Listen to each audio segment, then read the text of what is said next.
नमस्कार मंडळी, चला माझ्या एक नवीन ब्लॉगमध्ये तुमचं स्वागत करते. चला आज आम्ही आलो आहे शेतामध्ये आणि इथे शेतामध्ये मस्त एक महादेवाचं मंदिर आहे आणि मस्त आम्ही तर दर्शनासाठी आलो आहे आणि म्हटलं चला आता दर्शन वगैरे घेऊ. इथे साईडला मस्त शेती वगैरे छानपैकी असं वातावरण, एकदम छान वातावरण आहे. इथं खूप छान वातावरण आहे, मस्त असं वातावरण, छान शांती, एकदम मस्त वातावरण आहे. इथं गोलूच्या पप्पांनी लगेच नारळ वगैरे आणलं आणि ते सोलून घेतलं त्यांनी आणि इथं फोडायचं होतं ते नारळ. त्यांनी बाहेर बसून सोलून घेतलं आणि म्हटलं आता नारळ फोडायचं, फोडून घ्या म्हटलं. आणि मस्त असं नारळ सोलून वगैरे घेतलं, फोडलं त्यांनी. आणि तर बाहेर असं मस्त वातावरण होतं, अशी शेती होती साईडला, असे झाडे वगैरे मस्त हिरवेगार, एकदम छान वाटत होतं तिथं.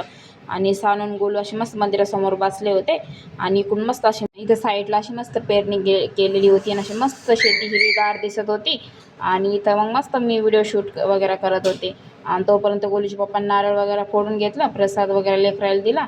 आणि इथं भक्त वगैरे चालूच होते, भक्त येत होते दर्शनासाठी, कोणी बाया वगैरे येत होते, सगळेजण भक्त पूजेसाठी. आणि मग आमची पूजा वगैरे झाली, मग आम्ही आता निघलो. मग आम्ही दर्शन वगैरे झालं आमचं, मग आता आम्हाला निघायचं होतं. मग मी अशी शूट करत करत मग बसलो आम्ही गाडीवर. चला म्हटलं आता निघायचं आहे म्हटलं. आणि हे माझा पहिला श्रावण सोमवारचा व्हिडिओ आहे, पण मी टाकलाच नव्हता तर टाईमच नाही भेटला. आज टाईम भेटला म्हणून चला म्हटलं आता एडिट वगैरे करते म्हटलं आणि टाकून देते. आणि मग समोर आलं की इथं मग एक डबल एक मंदिर होतं छोटंसं महादेवाचं रस्त्यावर. मग इथं म्हटलं आता दर्शन वगैरे घेऊ म्हटलं, इथं बसू थोडंसं टाईमपास थोडासा करू म्हटलं, 10-5 मिनटं बसू म्हटलं. मग लगेच गोलूच्या पप्पांनी त्यांनी चप्पल वगैरे काढली, गोलूने बी काढली माझ्या. आणि मग मस्त आम्ही इथं दर्शनाला आलो आहे. पण इथं काही थोडे भक्त वगैरे आतमध्ये बसलेले दर्शन घेत होते. मग तोपर्यंत आम्ही बाहेरच थांबलो होतो. म्हटलं त्यांचं दर्शन झालं की मग आपण जावं म्हटलं, आतमध्ये दर्शन करू म्हटलं. तिथं आधी लोकांची पूजापाठ वगैरे चालू होती, म्हटलं त्यांची पूजापाठ वगैरे दर्शन वगैरे झालं की मग आपण दर्शन वगैरे करून घेऊ म्हटलं. तर आम्ही तोपर्यंत बसलो होतो बाहेर. आणि मग त्यांचं दर्शन वगैरे झालं म्हटलं की लगेच आपण दर्शन वगैरे करून घ्यायचं आपल्याला. आणि मग त्यांचं दर्शन वगैरे झालं, त्यांचं सामान वगैरे ठेवत होते ते उचलून आणि लगेच मग आम्ही दर्शन वगैरे केलं आणि आम्ही निघलो तिथून.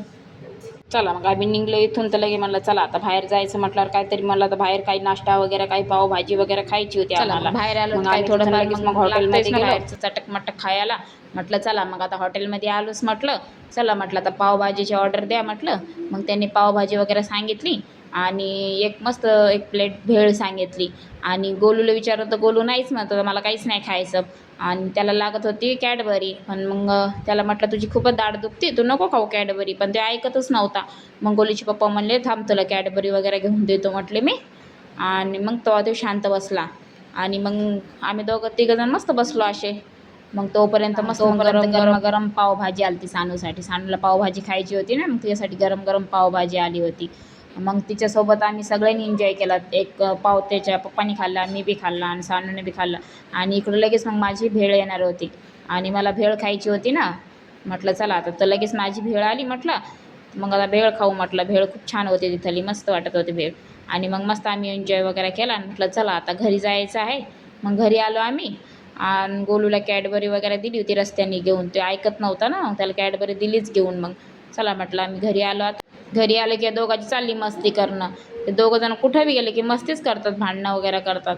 चला आता आम्ही घरी आलेलो आहे. कसा वाटला आजचा व्हिडिओ नक्कीच कमेंट करून सांगा. भेटूया पुढच्या ब्लॉगमध्ये.